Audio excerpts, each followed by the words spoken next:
Okay, so I'm Eric, MNCBA, Minnesota Comic Book Association. I'm moderating the panel, and our guest right now is Chad Corrie and Matt Wendt, Hello. and they're going to be sharing about their journey with their current title together, Viking Squirrels and More, as Sons of Asgard, and other things.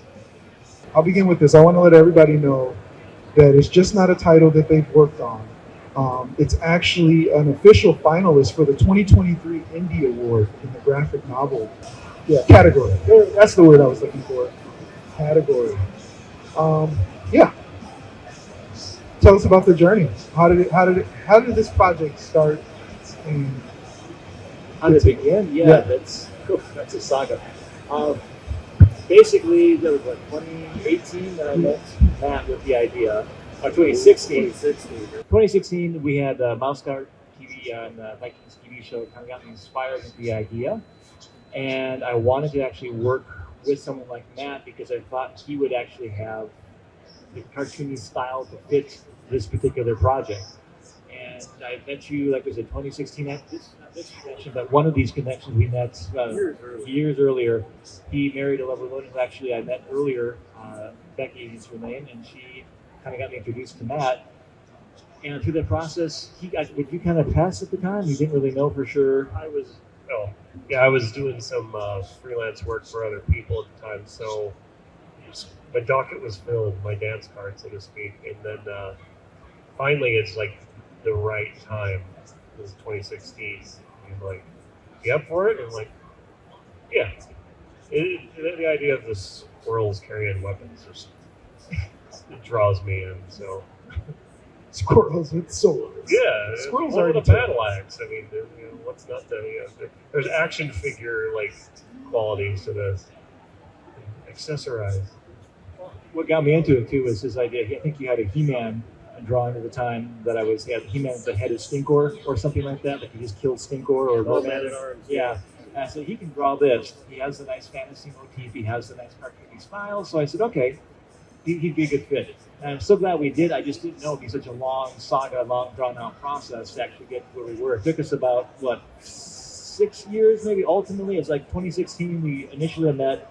2018 we pitched the Dark Horse, and then it was actually about another 4 or 5 years to get it. 2021 to actually got published. So in that whole saga, we had the pandemic, we had corporate buyouts with Dark Horse, we had delays with other stuff going on internally, externally. We had just a bunch of challenges to get it out there. And then, of course, when we finished it, when we got it done, they said, well, you missed the deadline for the next, 6 months, 9 months out. So now we have to delay it for another year. So we're like, So then it came out last year, 2023.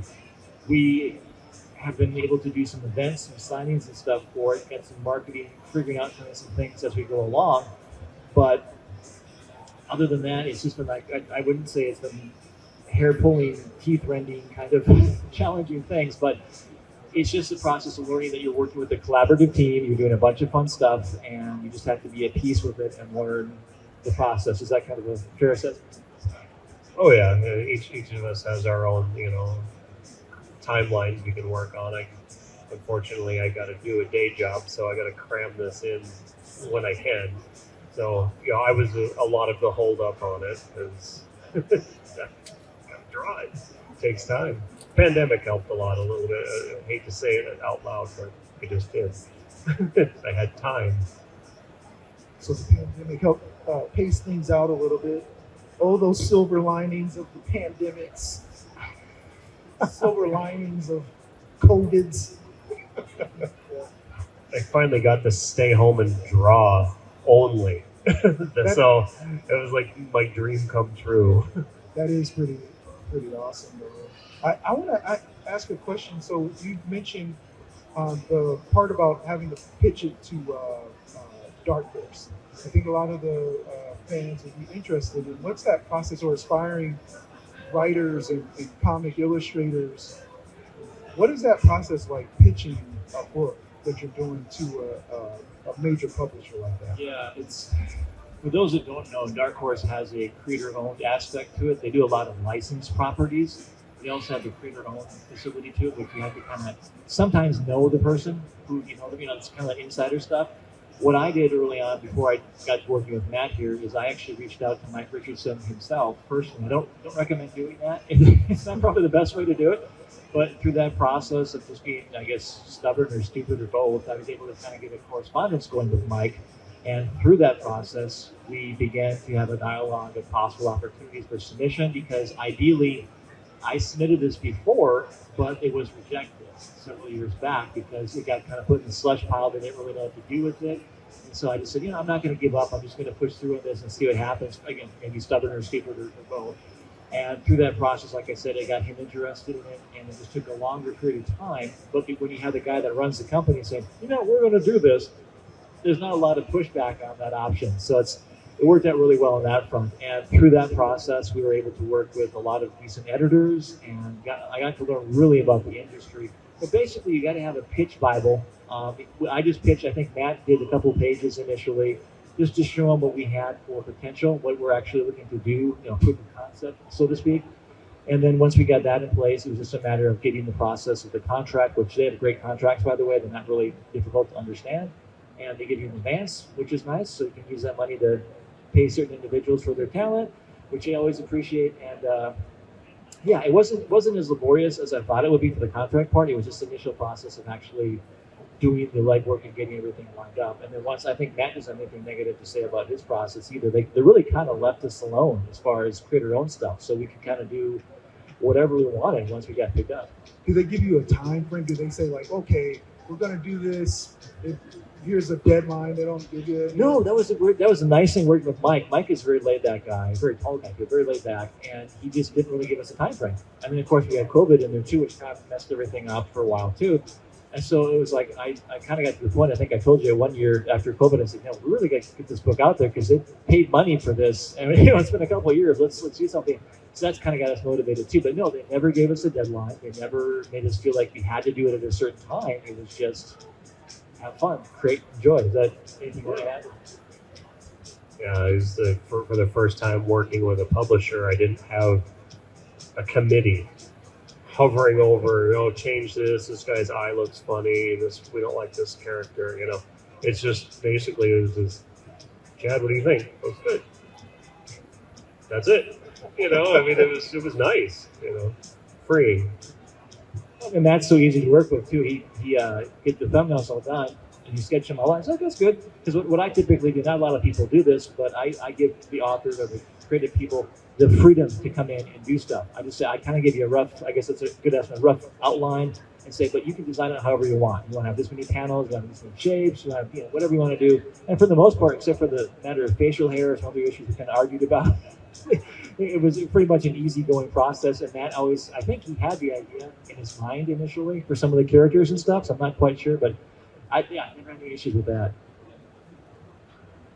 Yeah, we just, I always work with thumbnails when I'm working with anybody because I don't want to redraw an entire page that I spent a day or more on, so it was really easy. It's like, what do you think of this? Well, can you flip that panel or can you move that action down there? That's about it as far as like instruction I got from Chad because it's ultimately his baby, but he let me run a little free with it, like break, add new panels because it didn't make sense at certain points. Like, what if I put this here? And so then, poor guy had to rewrite the script a little bit, to accommodate it, but it worked out.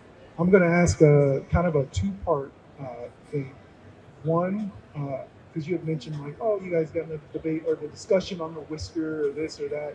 So I'm curious about what's the character development process where you have a writer and a concept, a conceptual artist, and then the other part to it is I'm gonna jump back to the juxtaposition, like the sequential art part of it, the storyboarding essentially, for lack of a better term, of it, and like what that process was like. But first, the character development.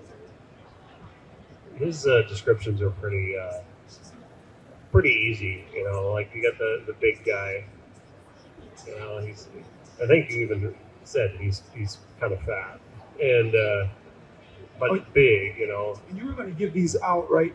So these folks can see it. I'll grab a couple of them.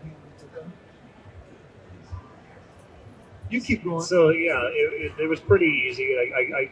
I sent him sketches based off of his descriptions, what do you think of this one? And he'd like, I like the head on this one. Can you make this guy look a little bit different? And we got into a little bit about the facial hair because I had guys with bushy mustaches and a little bit fluffier hairdos, and he wasn't about that, but we kind of hit a nice compromise on it. I got a little bit of the hairdos, and certain characters have a little bit of fluffier faces, but yeah, we worked it out. It wasn't so much the idea of the hairdos; it was just trying to make it "quote unquote" believable, which is a joke because they're squirrels. Yeah, with weapons. So it's like we can't really cross too many lines. So I know Matt was trying to push. He had a difficult time, I will admit, because he made the mistake, I guess, correctly, to make everyone look unique. And I just knew in the beginning, I said, this is going to be problems because we have crowd scenes, we have all sorts of stuff, and it's like he started drawing chainmail. I'm like, dude, you're going to be there for like a long time. And he was, but it so pays off. If you want to come up later, look at the book. There's scenes in there where every character in the crowd scene has a different facial expression, has a different anatomy aspect to them. It's something unique. I think is a testament to his ability to just find something entertaining. I think maybe initially for himself to keep himself entertained, but also to bring that life and energy to the book. So that was really fun, and I like that. But yeah, the biggest issue, I just thought, well, we don't really want to make him look too human because that's too much like Disney with the facial hair or the hairdos or stuff like that. So it was a challenge for Matt to figure out how do I do this without, ruffling feathers, ruffling fur, so to speak. But we found a happy compromise. Yeah, the storyboard thing, basically, the artwork style, I just gave him some ideas, some rough ideas of the characters. Here's what they look like. Here's a general idea. I think early on he had a different concept. These are kind of some original drawings we did. We have a more refined version on the cover here. But pretty much, I think you from the beginning had a pretty much solid concept on how everyone's going to look, the weapons fit, costumes fit. So yeah, it's really good. I think adding the personal touch to the characters and everything, although a daunting task as an illustrator, I'm sure, it helps the reader, identify. You navigate it. It's more unique instead of feeling like this kind of a static canvas a little bit. So I guess I would imagine a lot of readers probably are really going to love that and appreciate it. I didn't want to do the whole Smurf thing where it's like, I mean, you kind of get it with the chipmunk characters in there. Spoiler alert, there's chipmunks in it. They kind of are more uniform, but I wanted to be able to pick Eric out of a crowd when there's a battle scene, or Gorm, obviously, he takes up half the battle scene. But so yeah. Do I have the squirrel in there, or is there another squirrel in there? Am I in this? Is this a spoiler alert? Am I in there? I could be. No, there are some squirrels based off of people in this book. Just got to try and find out which ones. What was I going to say? I'm sorry I interrupted. No, it's fine. This ultimately, it was interesting. As an artist, you probably know this as well. The more you draw something, you build upon your formula. So from the 3 or the 5 page submission thing we did to when we started working on the book to when I got to like the middle of the book, there was such an evolution that happened. And initially the book was supposed to be done issue to issue, so it wouldn't have been so stark. When you hold this book and you're reading it, like Eric looked way different from the beginning to the end, but it's because I became comfortable with these characters. I was teaching myself how to draw these own characters that I designed, but the initial sketches don't look anything like this. They're very different, but I'm happy with the way they turned out. Well, yeah, I mean, it looks like, there's going to be some battles and things, so they're going to be more refined and weathered by the time you get to the end of it. You get these epic heroes that have been on a journey. Yep. So we were talking, the second part of the question, we sort of do the storyboarding. Yes. So he has the script it's pretty loosey-goosey, but it's still hit points. You gotta, he's got, this one's 5 panels, this one's 4 panels, whatever. And I always thumbnail out, and I work cinematically, so I like to think of, I don't want every panel necessarily to be straight on shot. I want the camera to move, and so I'll sit and tinker with it till just even at a distance, the thumbnail appeals to me. It's like, okay, this is an appealing page. I like, the movement, from moving across. All right, everything zigzags, or like this guy's arrow might be leading you into the next panel. Oh yeah, he's got this hallway scene. What's the scene there? It's when they're walking through the tunnels and they come across the enemy. I'll bring it out here so folks can take a see some of the interior art. Just like I like to draw people's eye and have it dance around the page as you're reading it. So it's something that always sticks in my mind is when I'm designing a page, make sure that it looks appealing enough to where it'll do that, but also you could maybe hang it on a wall. Well, that's the nice thing working with Matt too, is I think he had that cinematic eye to everything he did. I think that's probably growing up in the 80s. We had to make our own entertainment for the most part, so we had to kind of visualize stuff in our head to begin with. I know we nod, yeah. I know all about this. But that was a fun thing. For me as a writer, obviously I write things probably a little differently than other writers do. I usually start with the dialogue, which is bizarre. I'm a novelist too. So I write the scene out, and I'm basically having their dialogue or their exposition, and then I kind of break it down into different scenes, where this fit, where this go well for this panel, how would this look. And so then I give it, that's why maybe it's a little bit more looser, because I'm not really concerned necessarily how everything looks. I just want to make sure the key points, like Matt was saying, this is a larger panel, this is a smaller panel, this is, the important stuff is in it. But for me, seeing it cinematically like Matt does it, portrayed, is actually kind of exhilarating. It makes you want to go in and do more writing, because you're getting someone's interpretation on what you've done. And as a writer from prose fiction, that doesn't happen hardly at all. So, I mean, besides audiobooks, but other than that, actually having someone taking the time to do this is very humbling, very exciting, and someone of his caliber who's dedicated his time and basically his whole life. Thankfully, he's still married. He hasn't got a divorce after this process. But it's just fun to see that happen. And I just want to thank him again publicly for it, because it's really been fun. I think he's enjoyed it. Hopefully, he wants to do some more in the future. Put up with me. But yeah. And so, Matt, did you were you the colorist and the ink? No, I was just the pencil and inker. We had to hire other people to do the other stuff. Hi-Fi Color Design is the colorist. They're a team out of husband and wife team out of Arizona, Surprise, Arizona. They do stuff for like DC, Marvel, independent stuff, things like that. He does a lot of I don't know this now, like artwork, like prints and things like that. But we met him a long time ago. He was so kind enough to let us actually come in after the fact. We kind of talked to him initially, and that took all that years, like I talked about earlier, to get stuff lined up. He still wanted to do the same rate, which is great, and everything worked out well, and they are fabulous. He initially, how do I describe it? He has an idea that every book should be unique for color. And so he said this should be like an animated classic kind of thing, like a cell shading animation. So I don't know if you'll probably see it in the pictures and stuff too. He did like a cell shading kind of color scheme to it, which I think lends very well to the story. It feels like Matt was saying, like a Saturday morning cartoon or like Secret of Nim or something like that. It fits very well with the motif we were trying to go with. Now, not meant there is a retrospective, but it was more just a fun, entertaining story. The letterer is Taylor Esposito. He teaches now at the, college? Joe Kubert College. He does a letterer. And he's been doing this professionally for many, many, many years. DC, Marvel, all that kind of stuff. I met him online, but he's just been a fabulous guy. He got this done, believe it or not, just as crazy in one day. Actually, in a couple hours, lettering. And there was like maybe just a handful of mistakes that needed to be fixed. So you have a really good editor.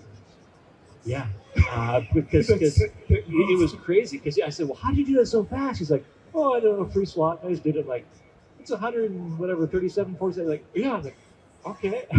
It's a lot of people. Yeah, but it's sound effects, it's dialogue, it's captions, and like, wow, there's only like a few minor things, and it was like minor things. Like he like missed a minor punctuation mark a couple places. It was really ridiculous. But he, great, couldn't speak enough. In fact, if you're curious about him, in the back of the book, there's information about where you can find their websites, portfolio pieces, things like that. So learn more about them as well. So, I gotta use that tip each book that I colored, I want it to be unique. That's what you do when you run out of supplies. No, I'm just kidding. What's I'm just interesting kidding. is, if memory serves me, Hi-Fi's colored my art before. I did a series of books for Learner Publishing out of Minneapolis called Twisted Journeys, and I was going to ask you about that. I believe they were the colorists on that. And so, they may have already had a color profile for me as a cheater, like, because they did very similar. It was very animation quality coloring, so it worked out well. Well, on that, we'll segue into a little bit more of you guys' background individually. But before we go there, this particular title, make sure I say it, Sons of Ashgard, and the subtext is Wendt in Elmgard. all right. And where in places that you can pick it up, I hope I can get it into Mind's Eye Comics. I hope so. Yes. And where are some other places that you can get it? Anywhere books are available. It has a unique honor of being distributed by Penguin Random House. So basically, any bookstore, online, internet, if you live in Timbuktu or wherever, you can get access to it. So it's available either as an ebook as well. The only thing we haven't done yet is an audiobook, which I think would be kind of challenging. It'd be kind of fun, it'd be kind of challenging with it. So it is available here today too at the convention. Matt and I will be doing probably some more events in the future. Matt has copies, and I'll be doing signings all over the place in the next few weeks here for another book that's not tied into this but different things, so you can come up and get stuff signed or talk to me about that as well. Oh, I would just say what you said. Ditto. Ditto. No, so okay.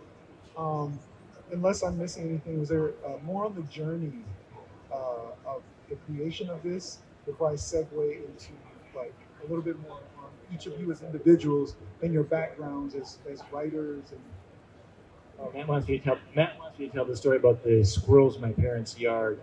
That was also maybe part of the inspiration. I'm from Minnesota, obviously, so is Matt, so you can relate to this.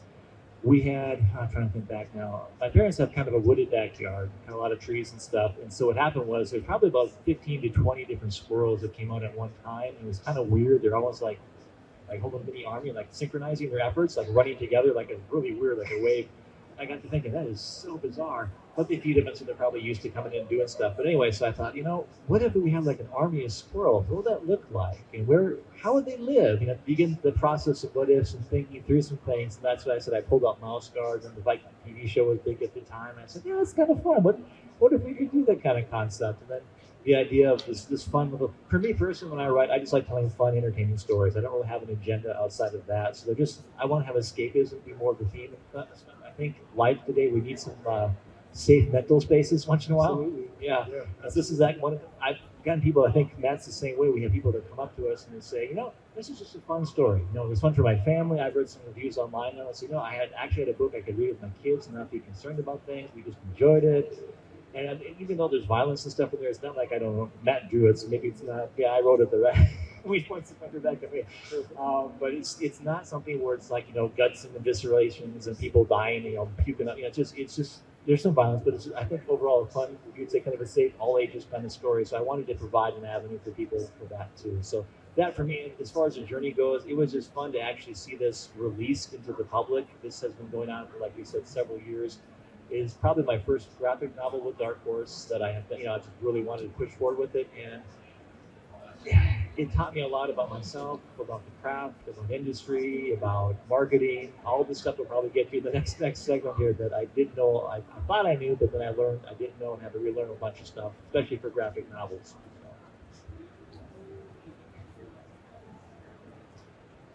He's talking about the violence. I would read the script and then I would correspond with him. I'm like, "You sure you want to go?" It's like it's not bad. It's not, but I sell my own self-published stuff, and for years I had a book about a killer chicken.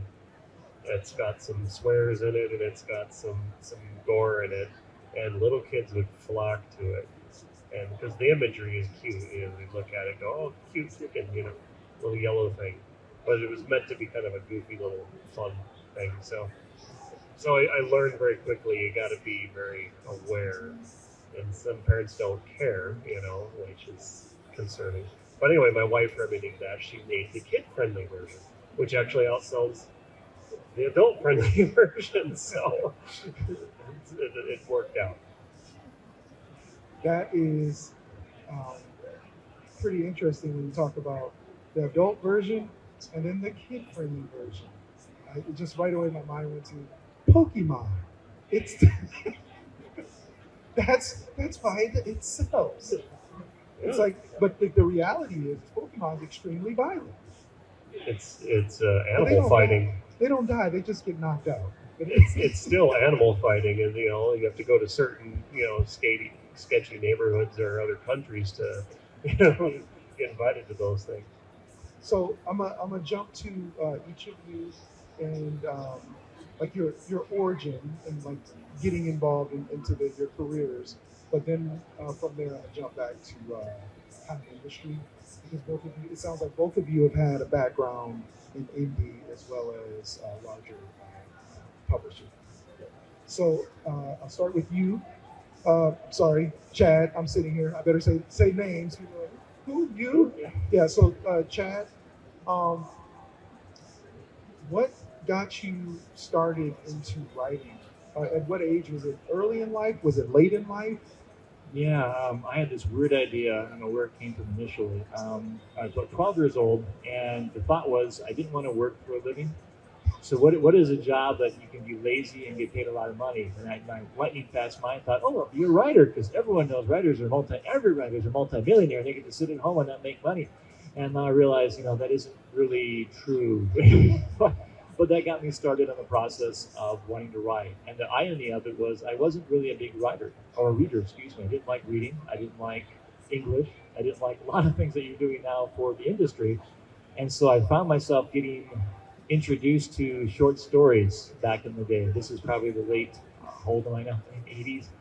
And I went to a library and discovered Conan books. And I thought, oh, I can read those because they're short stories, and some of them have pictures inside. So okay, I can handle that. It's not a lot of text.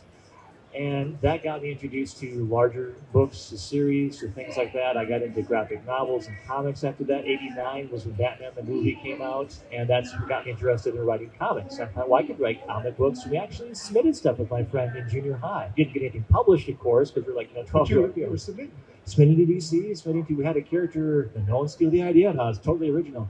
We had a character that was a crime-fighting superhero that was kind of dark and gritty, not like Batman at all. But he lived in the sewers, imagine that. And we called him Gator. So he was, that was our little, he actually had little character drawings and stuff. We had a little comic we're working on. We actually submitted that, some other Batman stories and things like that. Of course, none of that got published.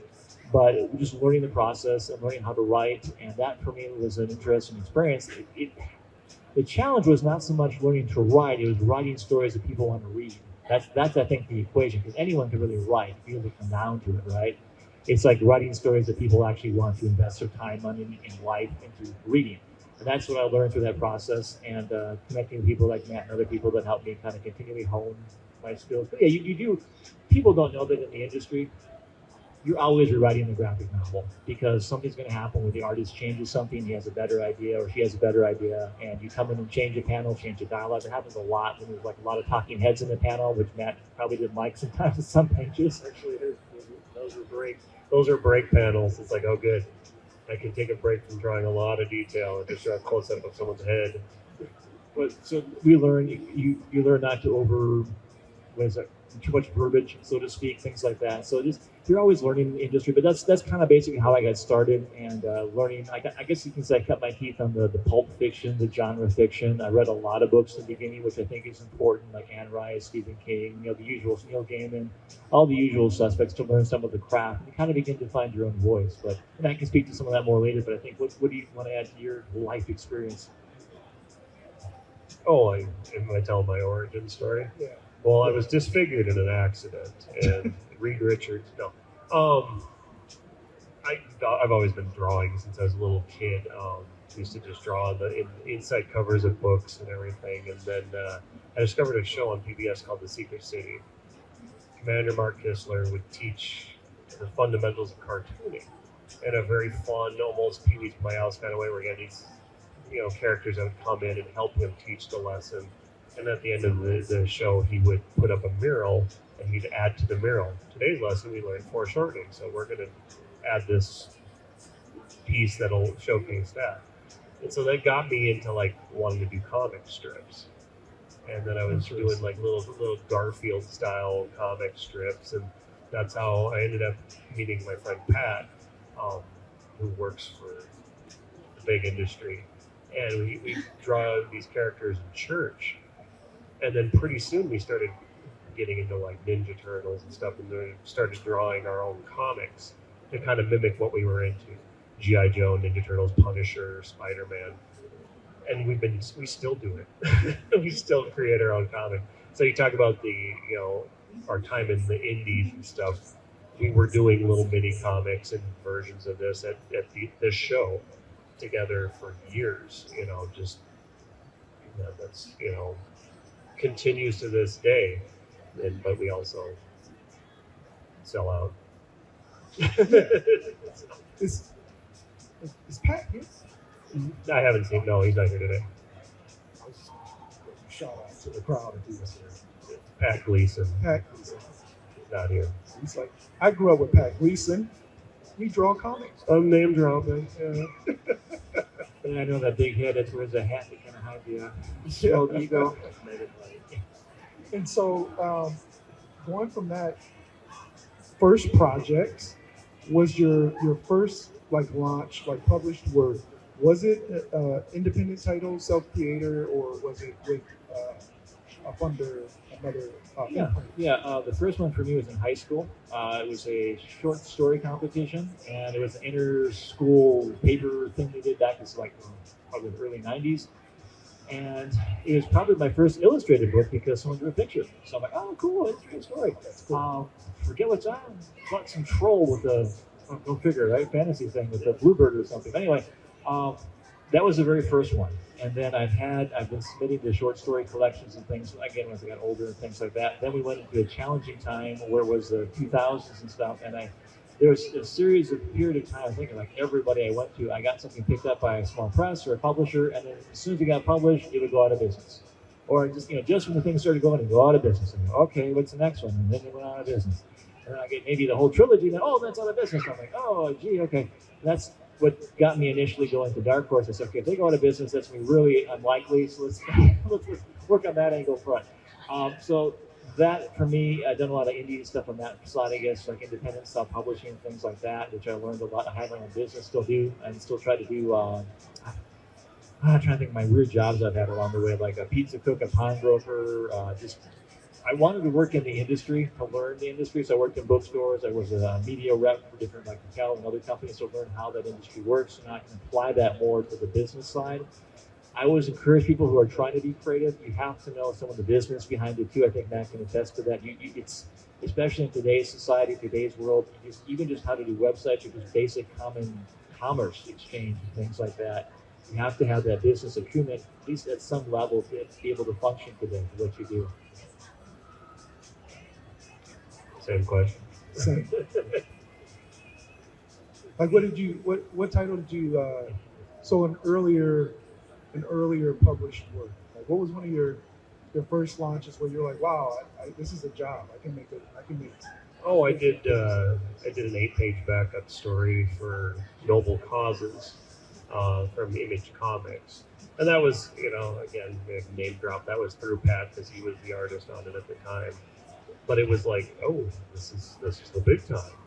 And then eventually I started getting work through a company called Learner out of Minneapolis. And they had this cool idea. It was choose your own adventure with a graphic novel flair to it. And I just started doing those, and it seemed like they just kept coming back. Do another one. So I did like 5 or 6 of them. And they're in school libraries. I still have little kids that, I check those out all the time, at different shows. The Twisted Journeys. Twisted Journeys, yeah. So that, that's encouraging. You got people that are exposed to it in an education setting. It's in their school library. It's in their public library. So it's like, oh, good. It's not just comic stores. I mean, no offense, but it's a broader audience suddenly. And so that made it very, appealing. And you can get them at comic stores. The Source carried all my stuff for a while. It was great. We're going to talk about the thing that fun experience we had at the Mall of America last year. Well, we had two several experiences that kind of, I won't say we hit the big time, but it's just fun experiencing the interaction with people. I like, because as a writer, I suppose Matt's probably the same way, we kind of stay a little hobble, so to speak. We don't really get out and interact with people and see what the reaction people are, basically talk to people. And for us, I think we went to the Source last year at the Source, a local comic shop, for those who don't know, in Roseville, Minnesota. And it was free comic book day. And we were there kind of at the table there. And I think I initially thought they over-ordered. They had like 45 books, which I thought, guys, this is, I appreciate the support, but this is, kind of a lot of books here. I didn't want to be sitting on these. And we stood there for a while. We stayed longer than we initially planned to, but they were all gone. Before the day was through, we had people wanting to pick up the book, and we were out of books. And that has never happened before. So we're like, okay, maybe we're onto something here. And then we went to the Source, and that's what went to the Mall of America. And again, we ended up staying way longer than we initially planned. But people just kept coming in. And of course, the Mall of America is a busy store. They kept coming in and coming in and coming in. And we just kept selling books and books and books. And I think for us, at least for me, I can't speak for Matt, but the interaction and people's response to see that they got the idea, that we actually had it. It wasn't just a proof of concept, but people thought, oh, it clicked. Something like, oh, we get this. We know, Viking Squirrels. That's all we had to say, literally, Viking Squirrels. Oh, I'll buy it. Like, really? Like, okay, all right. You sure? Haven't looked at it yet. Yeah, okay.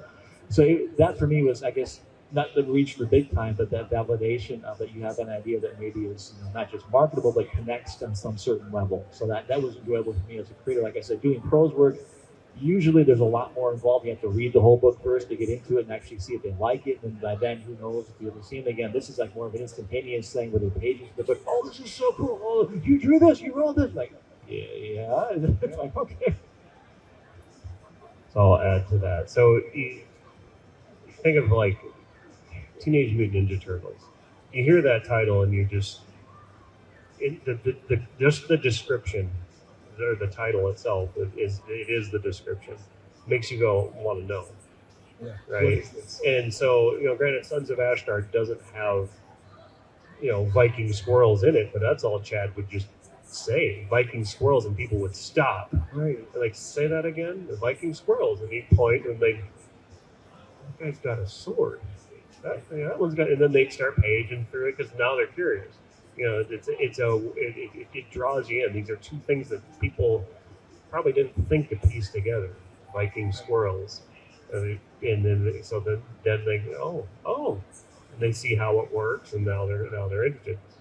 That's my Ninja Turtle pitch on it. That's what drew me in initially. It's exactly what I was over here thinking, because when I saw it, any fan of Teenage Mutant Ninja Turtle, Usagi Yojimbo, exactly. When I see the art with the Viking Squirrels and them with all their little armor and everything, like right away, I'm like, well, I have to get me one. I gotta get me a copy. Oh, Matt always talks about Secret of Nim, Watership Down. Oh, did I talk about? No, that you should compare. Oh, it's Redwall. I talk about Redwall a lot. The book series. That's a series. I forget his name. Brian is the first name, but he's dead now. But he wrote some books long ago, like 80s and early 90s, about animals. More of a storyline, a medieval setting kind of thing. He uses more mice and field mice and stuff like that. But then people compare it to that a lot, which I think you hit on that nerve. I don't know if it's nostalgia or things like that, but again, it's just something that I think for us, like you said, like they know it. It's like just something visceral on that visceral level. Like, oh, Viking Squirrels, I like it. Yeah. And then another thing while we're talking. Oh, go ahead. Matt. Yeah, no, I was gonna. A question that I had, being that you had the opportunity to do creator-owned, do indie, and then also work with larger publishers. Are there pros and cons or different things that you like to share with aspiring creators about, just about those different groups? Again, learn marketing, learn business. Don't expect, this is not speaking poorly of anybody, this is just the state of the industry in general. Don't expect them to carry your water for you. Even if you're a big name talent, you're still going to have to do the hustle. You're still going to have to do things like conventions, like trade shows, like book signings, things like that. The benefit that we have, I think, that Matt can agree on, is decent distribution. So what Dark Horse brings to the table, for those who don't know, they're teamed up with Penguin Random House. So we basically are in every part of the world, basically anywhere you go, you can get access to it, which is for us with a title like Sons of Ashgard is beneficial. It helps a lot in that area now. So that also takes care of the comic shops and things like that. But from a marketing standpoint, I can't really speak to Matt's experience with that. But for me, it's been having to do the hustle a lot, having to set up the events, having to know who to market this to, the timing. Because as you know, in the comic shop, there's always like a certain window in which you have to get things in because it's so far in advance. You got to know how that works. You got to know how to pitch it, how to talk to people. So there's a lot of business area concepts you have to figure out, but don't be afraid of it. There's a lot of places online you can do that, or just talk to other people in general. But for me, it's just been learning how to work the business, learning the network. It's always about networking. You can always find people that know people, and that's just how you connect and learn and grow. That's what's been beneficial for me, I guess. So is there anything you want to add to that? So my marketing is a little limited. I usually just do social media marketing. Pop it on Instagram, Facebook, that kind of thing, just to let people know that it's happening. And I get interactions. People like, what, you do this, or when can I come see it? I get a lot of relatives. When do I get mine? Come out to one of these sightings. But that's my.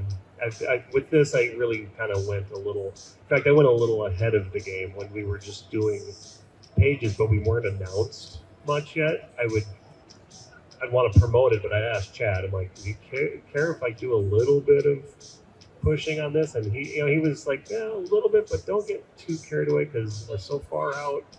We don't want to, So I would take a picture, a screenshot of like a panel of someone's face, Little teaser. and then just say, "This is on my drawing board," and then people, "What is that?" Yeah. And wait to find out. Yeah, I think that's a good point that Matt brought up, because there's elements with graphic novels you can do you can't do with books. You can do those teasers. You can go, here's an ink of a hand. Whose hand is that? Here's a color. You can tease up the process and get people interested. And it could be the same page, and you're basically recycling it, but it's like a different element of it. Oh, now it's color. Oh, now it's ink. Yeah. So as we come to a close, there is something I do want to ask for the fans and everybody that's going to be seeing this, and the folks that are here. Chad, you have an upcoming work, Rainer's Legacy. Am I pronouncing that correctly? Yep, that's coming out in September. I should brought the book with me. The new one that came out this week is called As the Sparrow Flies. Okay. It's a YA fantasy dystopia about an apocalyptic world where people are trying to survive with different challenges and fanatical factions and environmental concerns. They're trying to survive. That just came out recently. It's a very fun book. You can find it at the table, or it's available through Dark Horse. So it's out every bookstore, every place you can find it, even comic shops, things like that. Rainer's Legacy comes out in September. It's a short story collection about a pragmatically pacifistic bard and his adventures in the land of Trallican. So, anything on the horizon for you, Matt, or can you say? Or I'm dusting off some of my old self-published stuff that I put on the back burner to focus on this. So I've been digging those out. And all right. Checking to see what I can do to get them done. Thank you very much, Chad and Matt, for your time, and thank you all for stopping in and checking them out, hearing the info. And please stop by. I don't know if you guys already visited their table, but yeah, take a minute to go check out their stuff. Thank you so much for having us. I appreciate it. Thanks to MCBA and everyone that showed up. Thank you, Matt, for being part of it.